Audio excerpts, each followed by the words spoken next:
This is the OTB Television Network, a service of Capital District Off-Track Betting.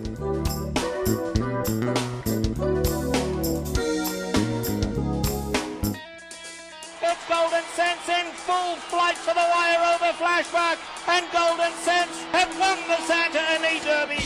Orb have won the Kentucky Derby. Forced to Kentucky will take charge is surging, and it's a photo finish. It's too close to call. And Animal Kingdom wins the Dubai World Cup. Macho Man! Broadcasting live from the Capital OTB studios, this is Racing Across America with Seth Merrow.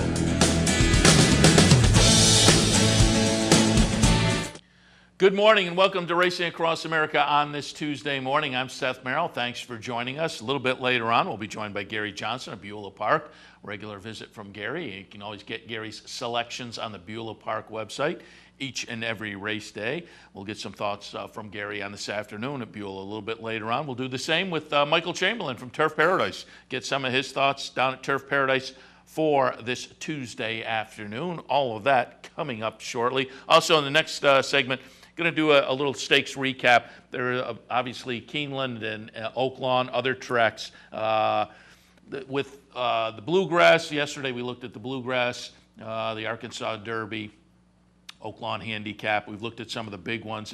We'll continue to look at some of these races with other guests during the week, but there may be some stakes races that otherwise would have snuck under the radar a little bit that are worth taking a look at. So in the next segment, we'll do a little bit of a stakes recap as well. All of that coming up on the show this morning. Wanted to touch on a race yesterday because I was in here doing the handicappers report, handicapping Parks yesterday, and in the opener, I handicapped Megador on top, 6-5 on the morning line, and I said Megador was just one of those horses that had a buyer edge on the field, and a pretty clear one, and what was a weak 10,000 maiden claimer. Megador was dropping out of State-Bred Maiden Special Weight Company into the claimer with numbers that just kind of towered over the other horses in the field. And I said Megador at 6-5 on the morning line. That was probably going to float down significantly. And it did. The opener yesterday at Parks, Megador goes off at 1-9 and wins like a 1-9 shot should. Took the lead down the backstretch and around the turn. And one off at one point in the stretch was ahead by about 5, one off by over 2 lengths. Again, there wasn't really a challenge in the lane, so one like a 1-9 shot should. As they were loading in the gate, Keith Jones of Parks, the announcer down there, did note that the horse that was the favorite was Megador at 1-9, and Megador was also getting plenty of action in the show pool as well. Well, you come down the stretch, you win by a couple of lengths, you're one of these bridge jumpers who takes a shot. It's money in the bank. I mean, what can happen then? Even if you get DQ'd, you won the race. You still got to be in good shape. So when the inquiry sign went up, I'm sure they weren't super concerned. But then when they heard it was the horse that finished last in the race, maybe they changed their mind. And they subsequently showed, obviously, what the stewards were looking at, the head-on shots. And as Megador was coming to the far turn, down the backstretch, coming to the far turn. The second favorite in the race, Stone Song, was on the inside, Megador just outside. And for me, it was actually hard to tell. It looks like Megador may have cut off Stone Song, but it's as they turn, so you kind of lose the head-on angle. To me, it almost looked like Megador kept his lane, but when you come to the turn, it's just an awkward position. Upshot is, Stone Song bumps into the rail, the jockey pulls up and really loses all position, and again, subsequently finishes last in the race as the second favorite. That jockey claims foul. Stewards looked and looked and looked, and as I say, because it was right at the turn, it was hard to tell. I almost thought, as I say, Megador kept his position, but all that said, it would have been kept her position. It was a filly race, but all that said, just given the visual evidence, I think it would have been hard for the stewards to leave it up because Stone Song really did bump into the rail. It was a tough spot to be put into a jackpot like that. So Megador gets disqualified, and again, a 1-9 shot, wins pretty easily, gets disqualified to last. The show prices in yesterday's opener at Parks, 27 and change, 44 and change, 59 and change. And I don't know whether they were jumping off the bridge, but they got pushed with that DQ because, again, you finish first in a race, even with the disqualification, you figure, we're still going to be in the money. Not in this instance. They went right from first to last in here, and the bridge jumpers took a little beating. And again, the win price was only $24. All of the show prices were better than the win price in that opener at Parx yesterday. So again, a little bit of a quirky situation for the bridge jumpers. Do want to remind you, every Tuesday is night school. Our Wednesday morning guest weekly is Jeremy Plonk from Night School, horseplayernow.com, Countdown to the Crown. But he is the administrator also of the Night School, the online fan education program. It's every Tuesday at 8:30. This year it's simulcast with my partner, my Sunday partner, Steve Bick, on Sirius and XM Radio. This week's night school session will be money management, which is a great session to have. There are a couple of components to betting. There's the handicapping, and then there is the betting. And the betting involves money management and trying to figure out, when to jump in and when to sit on the sidelines a little bit. The guests will be Duke Matisse, professional horse player and racehorse owner. Won one of the handicapping contests, one of the big handicapping contests within the past, 2 weeks or so. So he'll be interesting. And Barry Meadow, who has the 2000, the book that came out in 2000, Money Secrets at the Racetrack. They will be the guests. The regulars, Jeremy Plonk, Kate Bradar, and of course Steve Bick. Again, that's 8:30 tonight, night school. If you go to the Capital OTB front page, there is a link to night school. You can also go through horseplayernow.com. You can go over to Steve Bick's radio show website and click there and listen to the simulcast. But if you click on the Capital OTB link or go to horseplayernow.com, there are typically study materials as well, some past performances and whatnot. You can pick all those up. Again, 8:30 tonight, night school, topic money management. So keep that in mind. Ogden Phipps came out with a statement yesterday via the Jockey Club, kind of interesting. He's come out with a couple of statements since the PETA video, and yesterday's statement, again, focusing on the PETA video and the aftermath. In the Phipps statement from the Jockey Club, one columnist, quoting now, one columnist recently suggested that the trainer implicated in the PETA video should stay away from the Kentucky Derby and Kentucky Oaks, quote, for the good of the game, unquote. I concur wholeheartedly, says Ogden Mills Phipps. I find it interesting they didn't name the trainer. I think if you're going to step up and do that, have the courage to step out and name the trainer. They didn't do that. I found that a little bit interesting. But that was just the beginning of the press release they put out yesterday. One of the more interesting things was Ogden Phipps is also calling for veterinary records to be made public in the Triple Crown races 14 days out. He says, and I'm quoting for the press release yesterday, I propose that veterinary records of every horse entered in this year's Triple Crown races be made immediately available. The New York State Gaming Commission does this, but only for a 3-day period from the day of the race. I suggest a much longer period, 14 days. I have nothing wrong with that. I think that's a great idea, transparency. I think some on the horseman side of the game may think there are proprietary kinds of information there, but I think there's a greater good that maybe mitigates that argument. We'll see how it plays out. Again, this was a press release put out by Ogden Phipps of the Jockey Club. I don't think I have it yet on Equidaily. It'll be up certainly by later this afternoon, though. If you search around on the internet, you can find that there was a nice Matt Haggerty follow-up article as well in the Daily Racing Form, the Ogden Phipps statement with, again, kind of an interesting take as far as the veterinary records. Mentioned it a little bit earlier on the Handicappers Report, and we talked a little bit about it yesterday, and I kind of could see this, read it in the tea leaves. The major Derby prep races and the 100-point races certainly are now concluded. They did so this weekend with the Bluegrass and the Arkansas Derby. There is one points race left. That's the Lexington. They've titled it a wild card race because it only is worth 10 points to the winner, 10, 4, 2, and 1 points-wise. that would only benefit a horse that was really kind of a bubble horse to grab that 10 points and maybe leapfrog into the field. As I looked at the points leaderboard yesterday, there really weren't that many horses that 10 points would benefit that also were probably calendar-wise going to fit into the Lexington picture. So for me, it was unlikely that Lexington was going to play any kind of a role in the points system.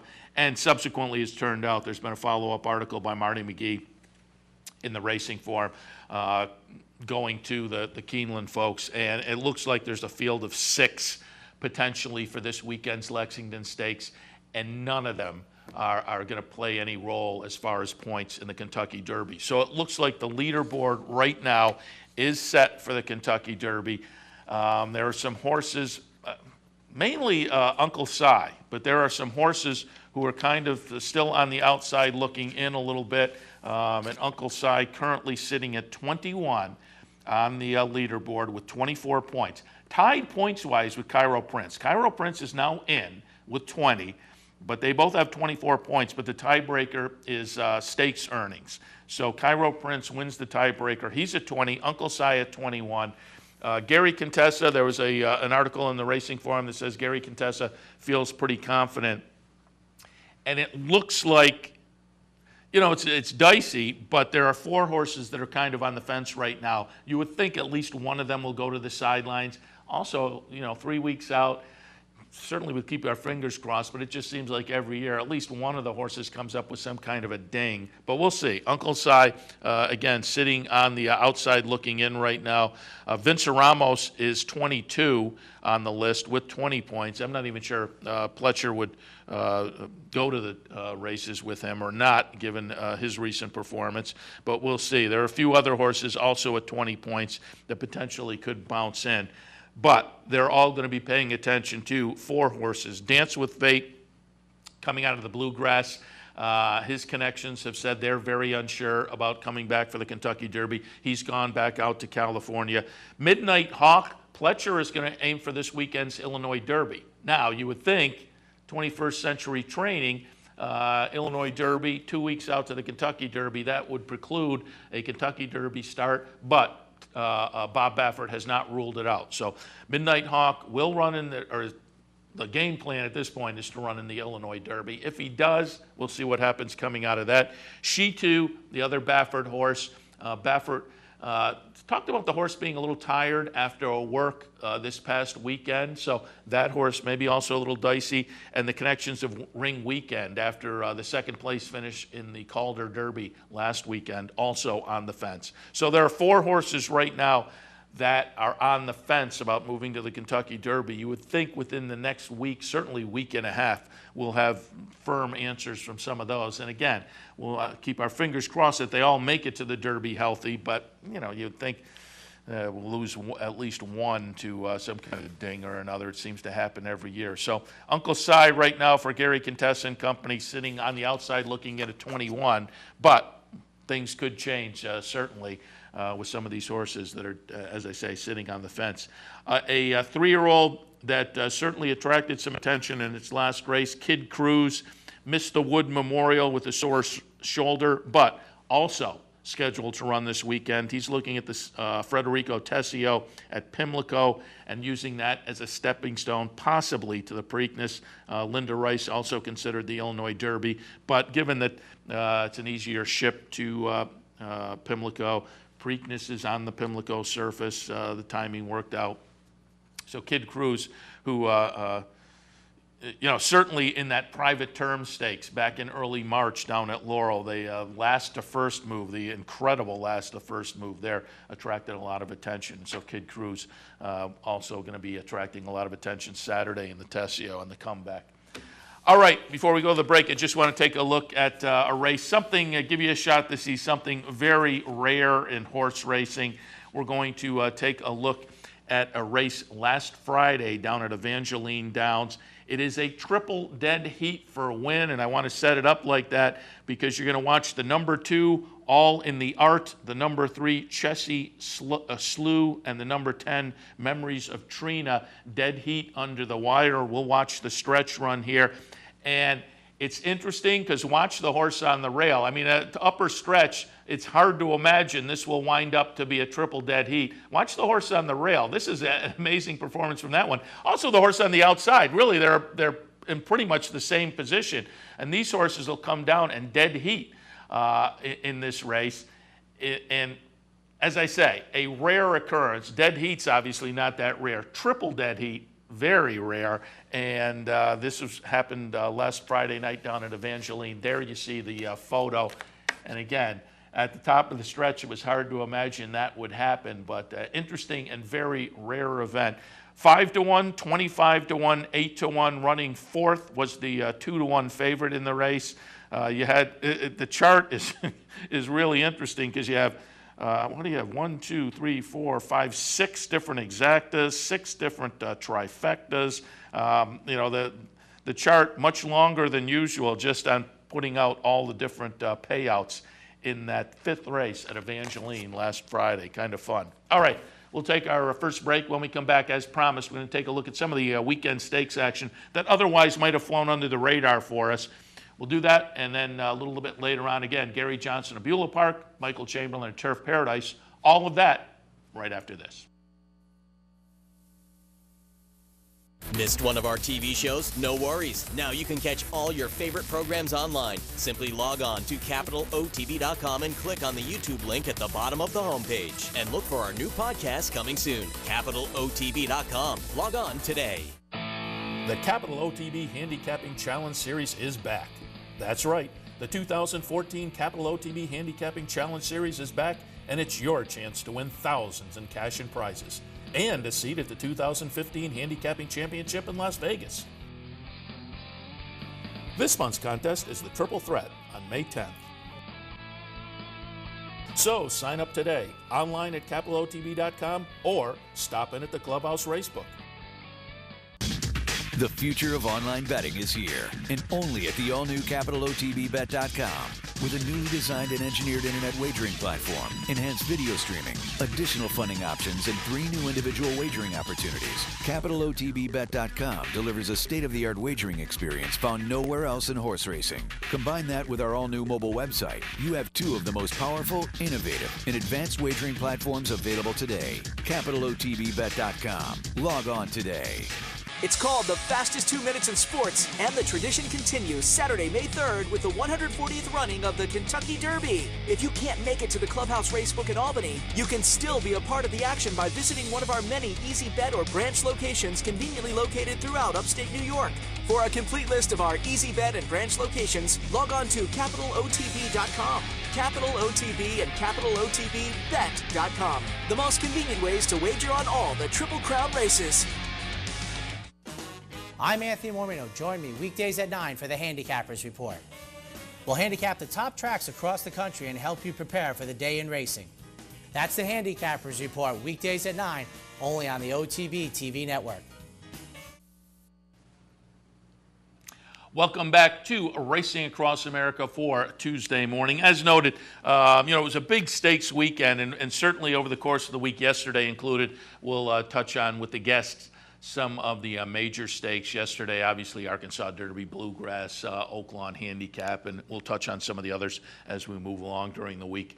But there are some races, particularly on the Oaklawn and Keeneland undercards, they're certainly worth taking a look at, and otherwise may have floated under our radar. So going to bounce through some of those in this segment quickly. And we'll kick things off going to the Madison on Saturday at Keeneland. Grade 1 event for 4-year-old and up fillies and mares going 7 furlongs. Talked a little bit about it. Didn't watch it, but we talked briefly about it yesterday with Mike Penna.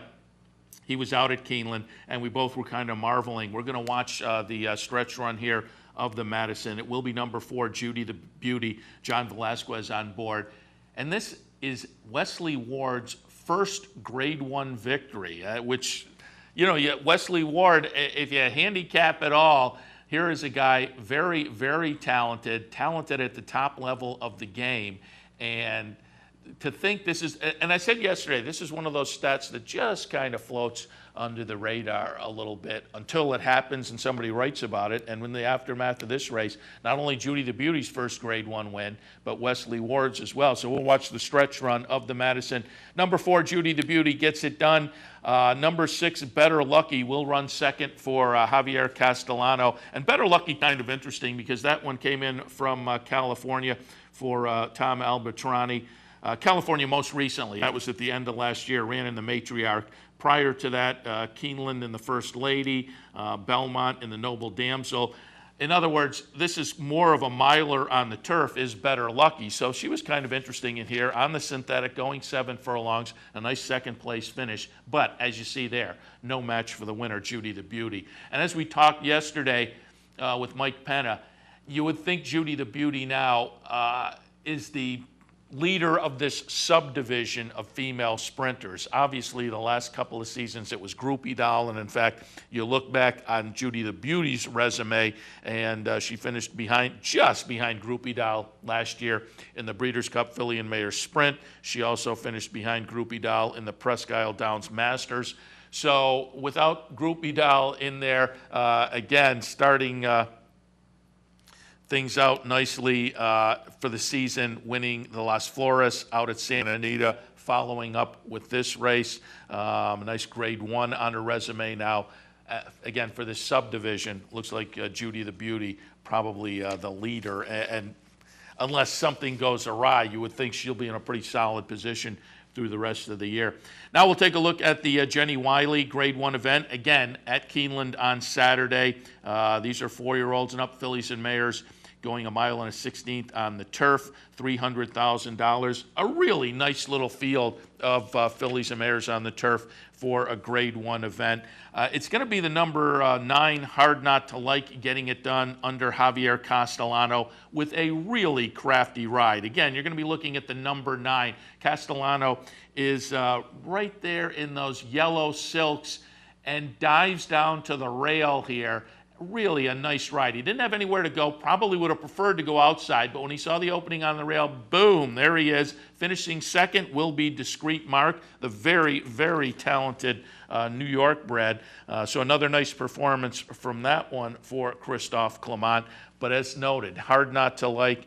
And the follow-ups from some of the pundits after the race are noting that Hard Not to Like just may be getting kind of good right now as a 5-year-old.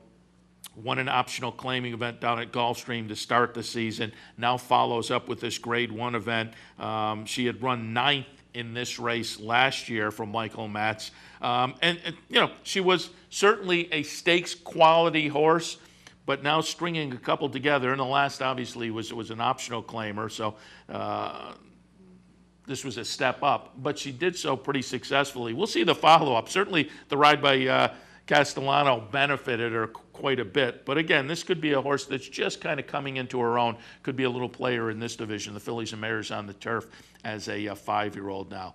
Abaco runs 3rd. The favorite in there was Stephanie's Kitten, 3-1 favorite, winds up a disappointing 8th in a field of 10.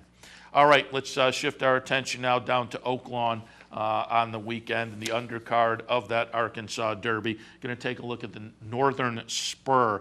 Going to look at this one because, like a lot of the big tracks on their big days for 3-year-olds, they'll also have an undercard 3-year-old race. The Northern Spur, $100,000, was one of those secondary 3-year-old races, and we're watching the number 2, Bourbonize, is going to come up here and run them down late and get it done at 6-1 over the 7-5 favorite Knock 'em Flat. Knock 'em Flat, to me, 7-5, 3-1 on the morning line, and 7-5, this one floated down. Knock 'em Flat, I think there was more of a story than talent maybe that folks were focusing on, because Knock 'em Flat was also entered in the Arkansas Derby.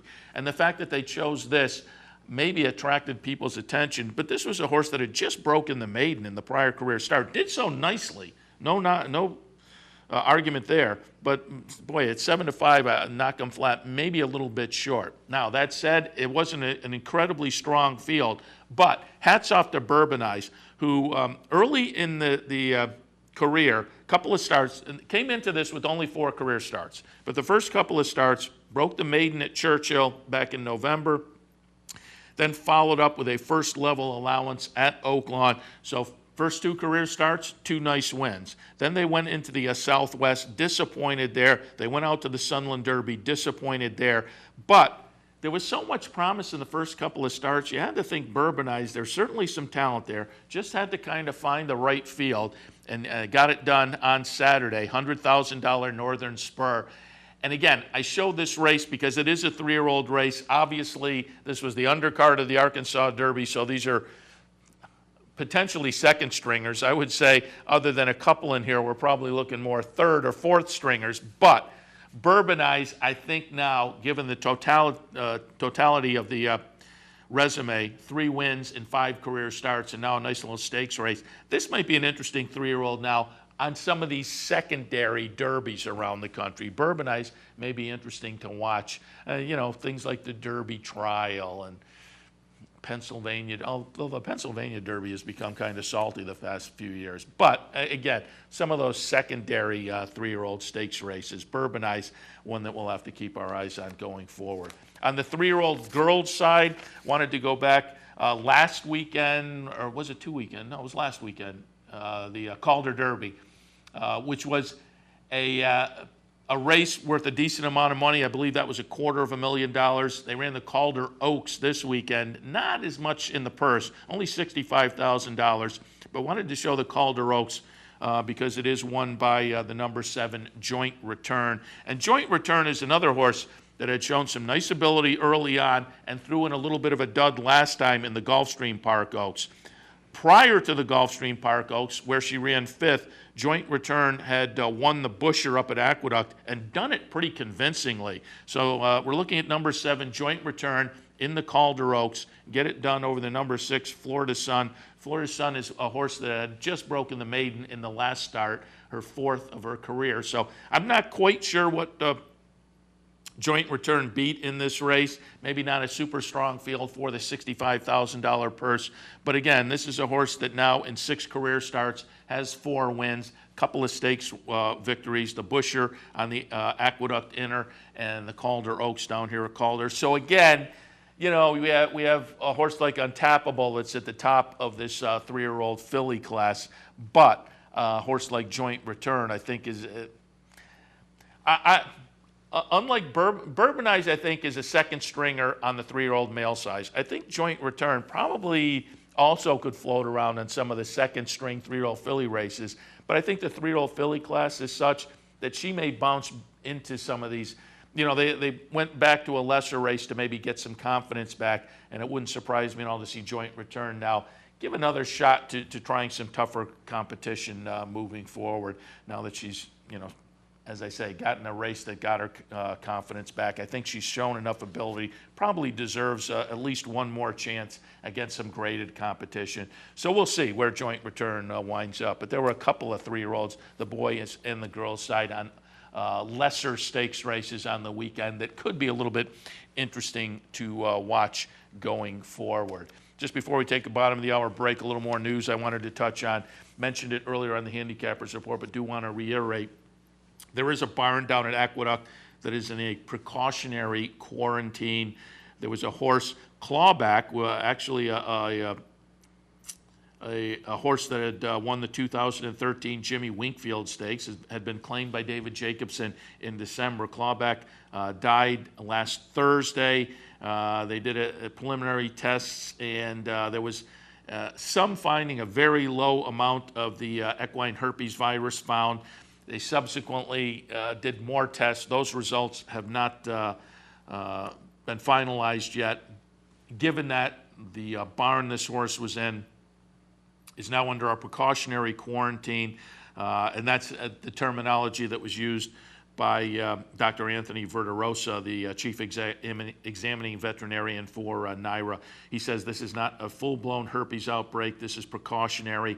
We'll see what happens here, and hopefully things turn out negative and everything goes forward, because that can certainly put a crimp on things at any racing venue, just as Parks, who went through a full-blown quarantine just recently. But one of the barns is quarantined. It is barn number 10 down at Aqueduct. David Jacobson, Rudy Rodriguez, have some horses in there. Those horses will not be allowed to race. They have special training hours, and that will be the situation until those tests are finalized, and then we either get a thumbs up or a thumbs down. But again, there was a precautionary quarantine down at Aqueduct. Also, do want to note, we talked a little bit about it with Keith McCalmont on Friday night, the eve of opening day at Woodbine, was the announcements of the Sovereign Awards, the 2013 Sovereign Awards, the Canadian equivalent to the Eclipse Awards. And Up With the Birds was named Canada's Horse of the Year for 2013. It was one of those years, certainly a talented horse, but maybe didn't step out the way some previous winners, let's say, of the Sovereign Awards have. This is a horse that was second in the Queen's Plate, but had won the Marine Stakes, had won the Breeders' Stakes up at Woodbine, won the Jamaica Handicap down at Belmont.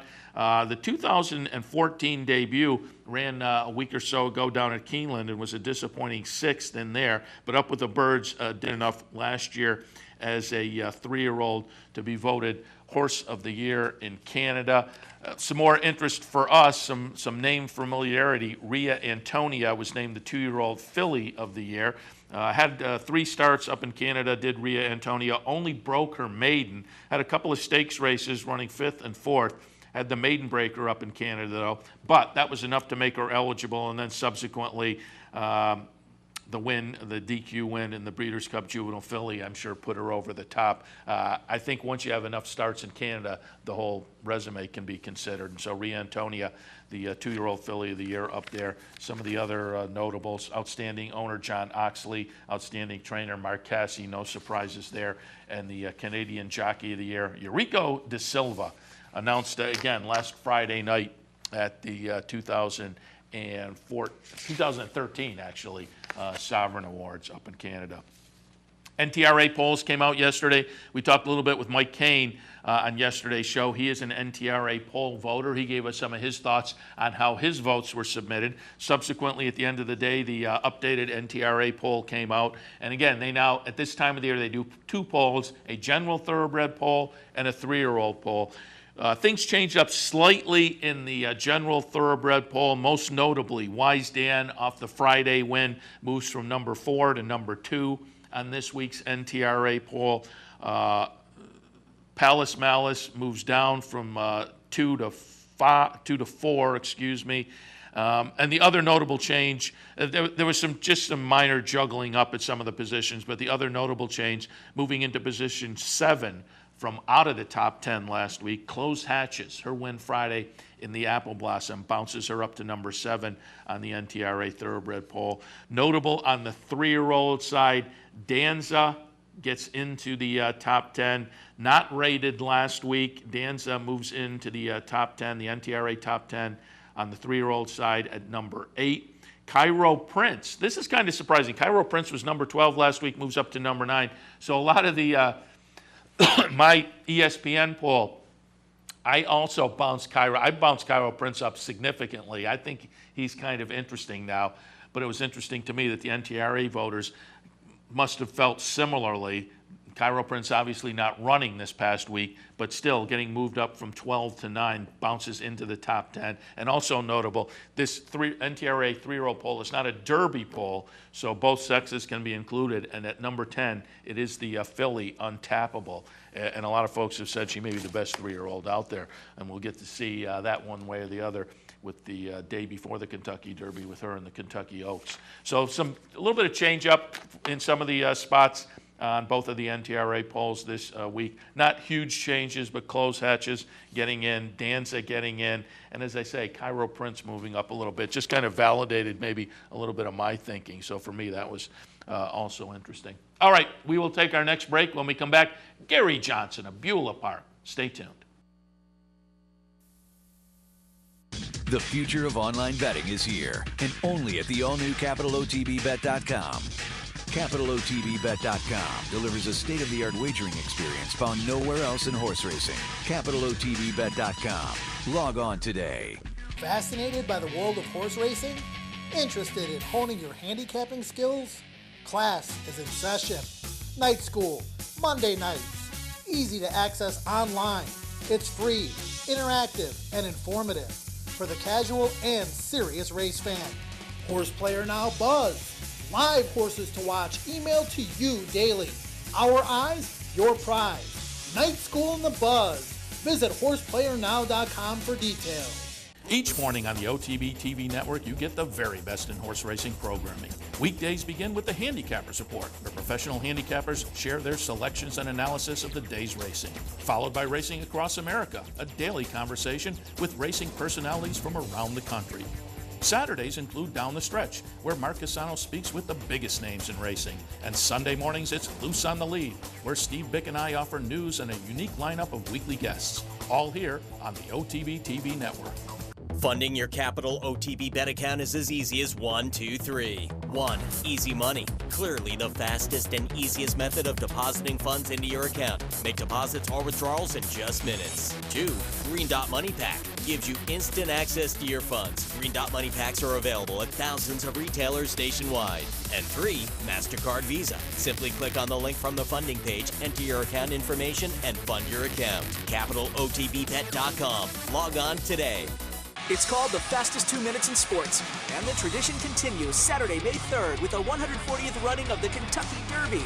And there's only one place to watch it, the Clubhouse Racebook. To be a part of the excitement, reserve your seat today by calling 446-4010. Welcome back to Racing Across America. Happy to be joined now by Gary Johnson of Beulah Park. Good morning, Gary. Hi, good morning, Seth. And let's start things out just taking a look at Beulah for this afternoon. Then we'll move on, get some of your thoughts maybe on the weekend racing. You were telling me during the break you were down at Keeneland, so we'll get a little update there in a few minutes. But for folks who are playing Beulah this afternoon, what's the weather look like? It looked like it was wet yesterday. Yeah, the track got a little muddy. We had a little rain over the weekend. I'm anticipating the track's going to be good to muddy again today because the temperature's only going to go up to the high 30s. We got a little chill last night, so I don't see it really drying out. And I kind of handicapped for a little bit of an off track, but sometimes with these horses, I don't think it matters. All right. Well, and it looks like you're getting our weather tomorrow today because we're bouncing down into the 40s tomorrow after a couple of summer-like days up here. So we can certainly relate. All right, let's take a look. Fourth race today at Beulah, a maiden special weight event. These are 3-year-old fillies. They'll go 5.5. What were your thoughts on the fourth? You know, I'm always looking to beat favorites a lot of times, and I think the fourth race is a perfect example. We have the one at 2-1 Rachel's ticket, which I give 0 chance. A horse just turned 3 years old and already ran 12 times and just keeps getting well beaten. And normally, you know, I would say as we talk, you know, the Golf Streamer and you name it, Beulah usually is by far the best. But this filly is, to me, is no shot in here. So I'm going to give you the winner, the 6th horse, True No Lane. This is probably my best bet of the day. I mean, a solid play today. I love the Oakland races against the older horses, both tries. Either one of those races coming back today, I think the horse would romp against this weak field. So True No Lane was overmatched last time in the Royal North Stake. And by the way, there was some pretty nice fillies. It was an Ohio race, and there was a couple pretty nice fillies that came from Gulfstream that was in that race. So I think back in the maiden race today, she is a standout. All right, I like that. And Edgar Pakar on board. We talked about him before. 6-1 on the morning line. I like that. A solid play for Gary Johnson. Let's take a look at the 6th race this afternoon.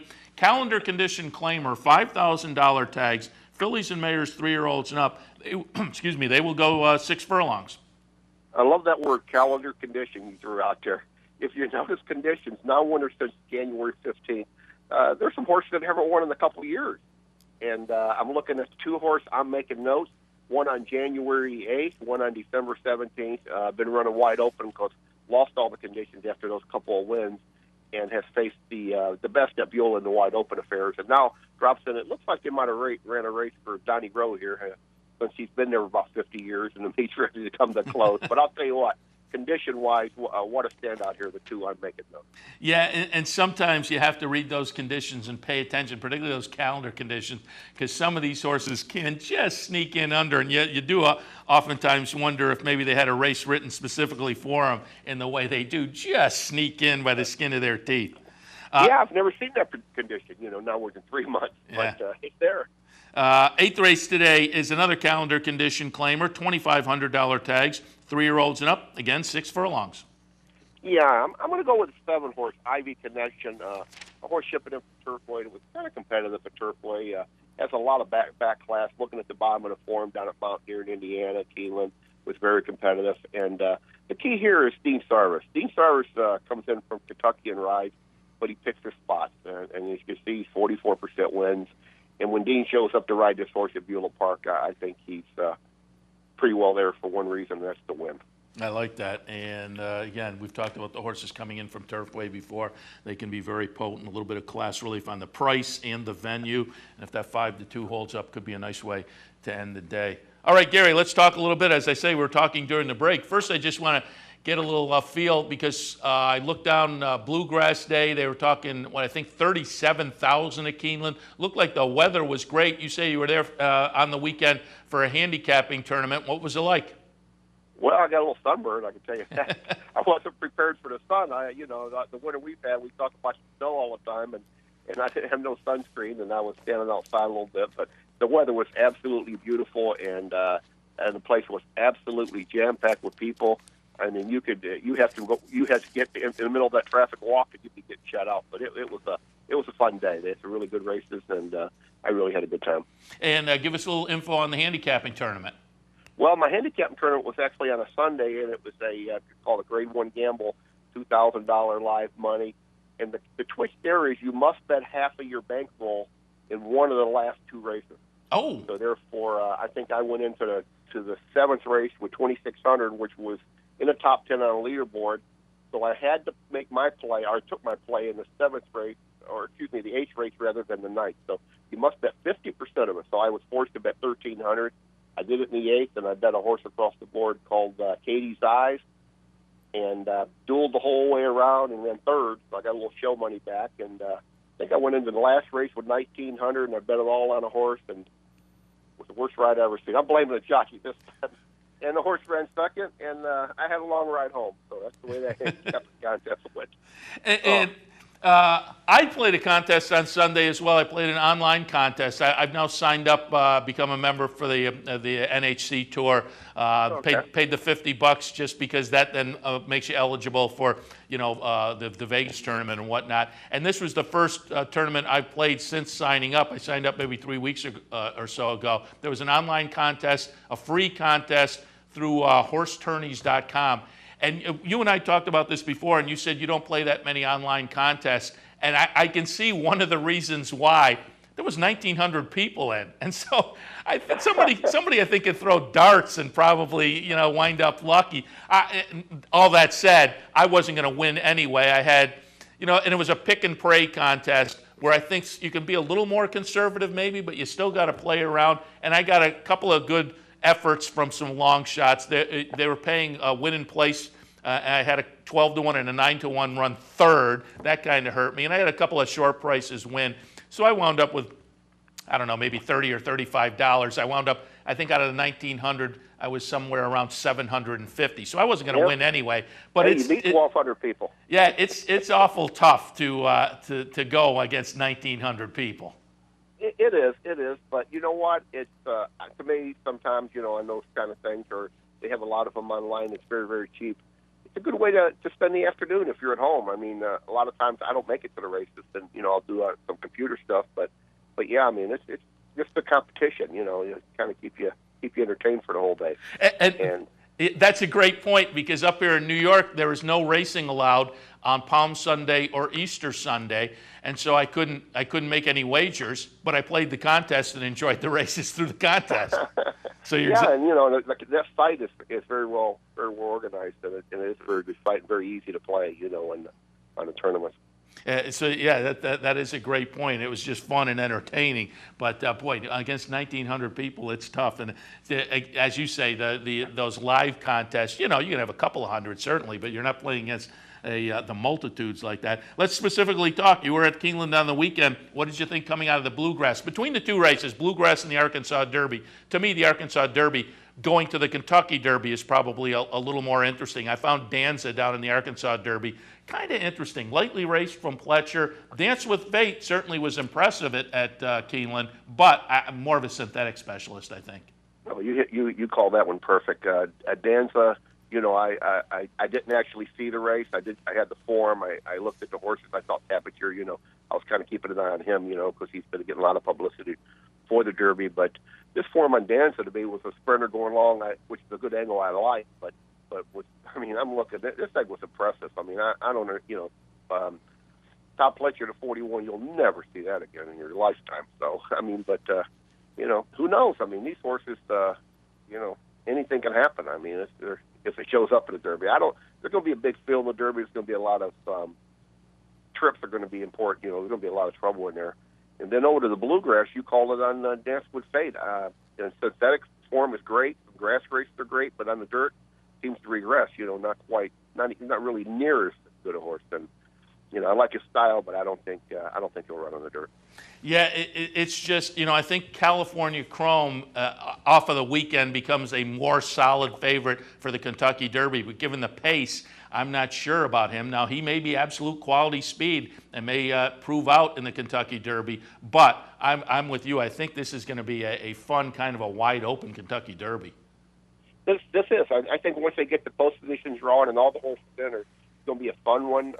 I'm with you. California Chrome, I think, will be a favorite. I don't think an overwhelming favorite. You know, we might even get a 4 or 5 to 1 favorite here this year in the Derby with a huge field. But again, I'm still going to be looking for that closer, and I don't know who I'm looking at, but California Chrome will probably be my best choice. But I'm going to look for some deep closers in the Guinness.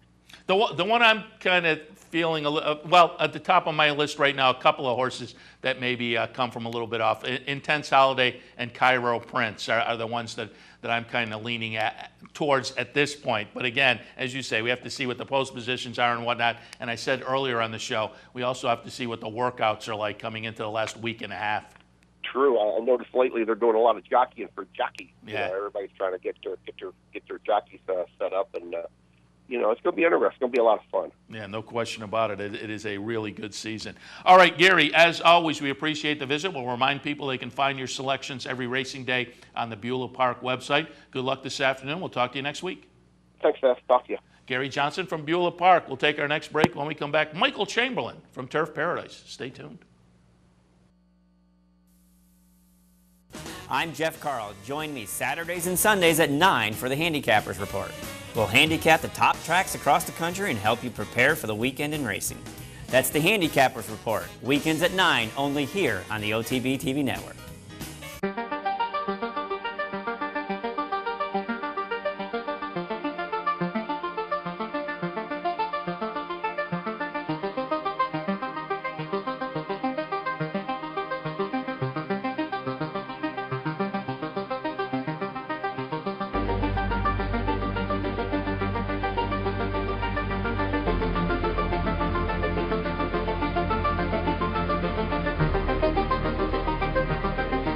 It's called the fastest 2 minutes in sports, and the tradition continues Saturday, May 3rd with the 140th running of the Kentucky Derby. If you can't make it to the Clubhouse Racebook in Albany, you can still be a part of the action by visiting one of our many Easy Bet or branch locations conveniently located throughout upstate New York. For a complete list of our Easy Bet and branch locations, log on to CapitalOTB.com. Capital OTB and CapitalOTBBet.com. The most convenient ways to wager on all the Triple Crown races. I got it. Watch me. I got it. Hey! I got something that makes me want to shout.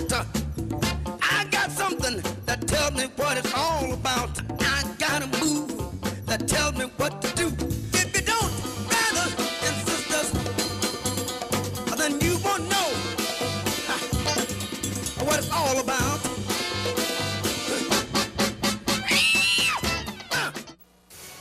This is Steve Beck. Join me Tuesday through Saturday here on OTB TV for At the Races, my Sirius XM daily news magazine of the thoroughbred industry. Handicapping, interviews, analysis, everything you could want. 6 a.m. OTB TV. Welcome back to Racing Across America. Happy to be joined now by Michael Chamberlain, track announcer at Turf Paradise. Good morning, Michael. Morning. How are you? Very good. Happy to have you on board as always. For folks who are playing turf today, what's the weather look like? We're looking at another sunny Phoenix afternoon. It's going to be in the 80s, maybe creeping toward the low 90s at some point during the day, but looking for another outstanding day. We've had a little bit of wind the last couple of days, so we will keep an eye on that, because sometimes that wind can play a little havoc with how the pace sets up and how the closers do if it's coming the other way. So we'll have to keep an eye on the wind situation here, but I think we'll be all right. Sounds good. All right, let's take a look at a couple for this afternoon. We'll kick things off in the 6th at Turf Paradise for today. Calendar condition claimer, $3,000 tags. Fillies and Mares, 3-year-olds and up. They will go 6 furlongs. Your thoughts on the 6th? My pick in the 6th is the 8, Liza Storm. Leading rider Jorge Carreño has the ride. And this one is dropping a little bit in claiming company here. And you look at the record from New Mexico last summer, and was very strong at Ruidoso. Ran there 4 times and won 3 of those 4 efforts. Then took a couple of months off, went to Zia, didn't do so hot there. Then it decided to take more time off and is now coming back for the 2014 debut today. But it does have some past success at Turf Paradise with 6 victories in 21 lifetime starts here. But I do like the addition of Jorge Carreño in the saddle here as well. I think that's going to be a big impact on Liza Storm in today's 6th race. All right, let's go out to race number 8 this afternoon. The 8th race is a conditional claimer, $3,500 tags, non-winners of 3 lifetime, Fillies and Mares, 3-year-olds and up, going 3/4 of a mile.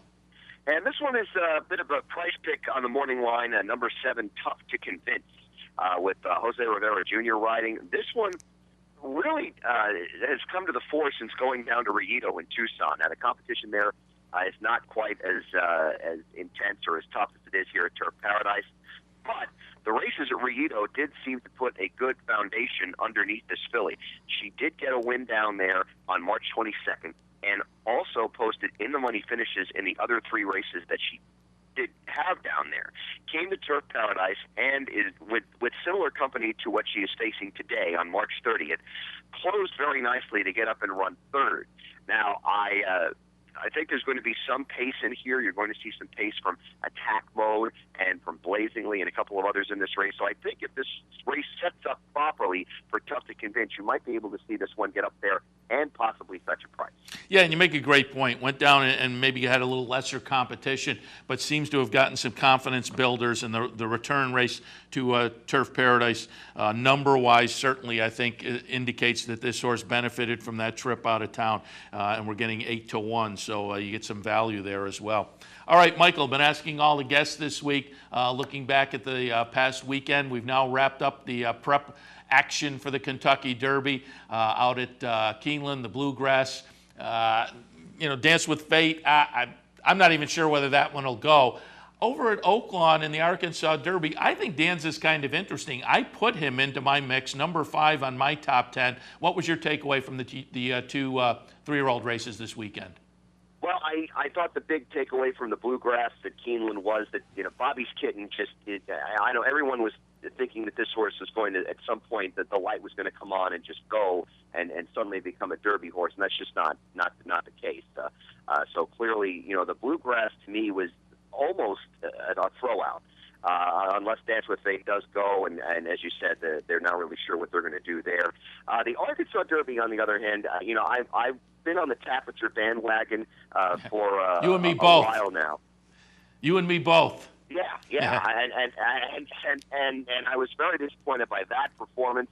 And another horse that I know a lot of people were very high on, a Strong Mandate, and he didn't run worth a darn either. So, the Danza race was very interesting, as you said, and a lot of people are thinking that he's going to be one to be reckoned with now going into Kentucky. But, I just keep picturing like a setup like we had in 2005, where you had so much pace in that Derby with the likes of Spanish Chestnut, and they're just going so fast early on that it set things up for a closer like Giacomo to get up and win the Derby. And Closing Argument, by the way, in that race was so close to that pace.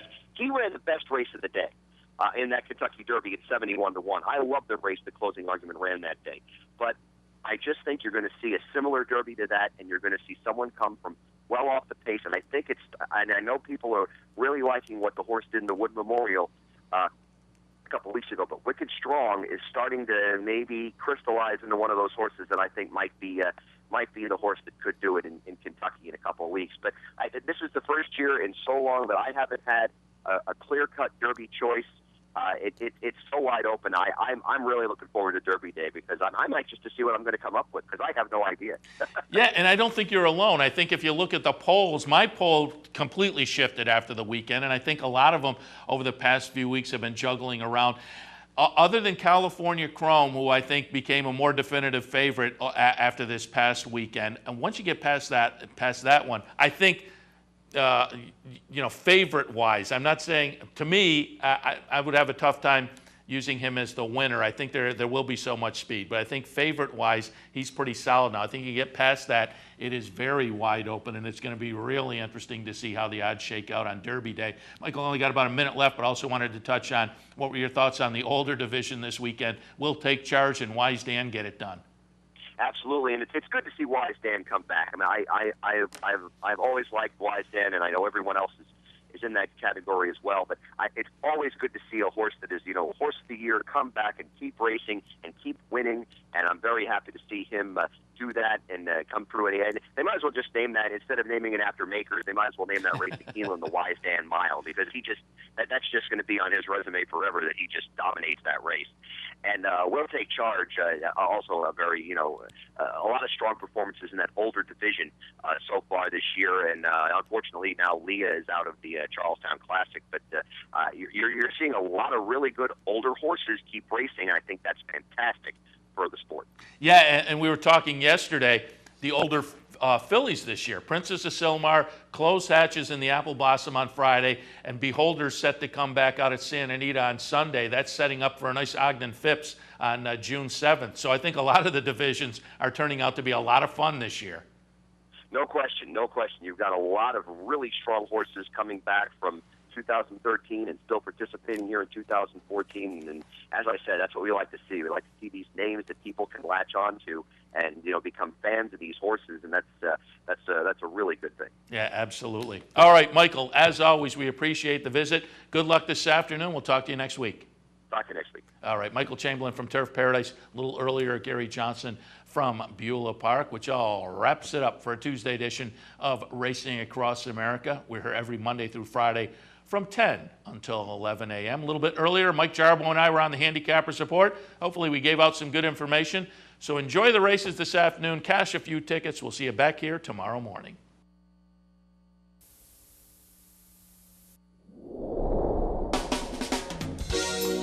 You're watching OTB TV, a service of Capital Off Track Betting.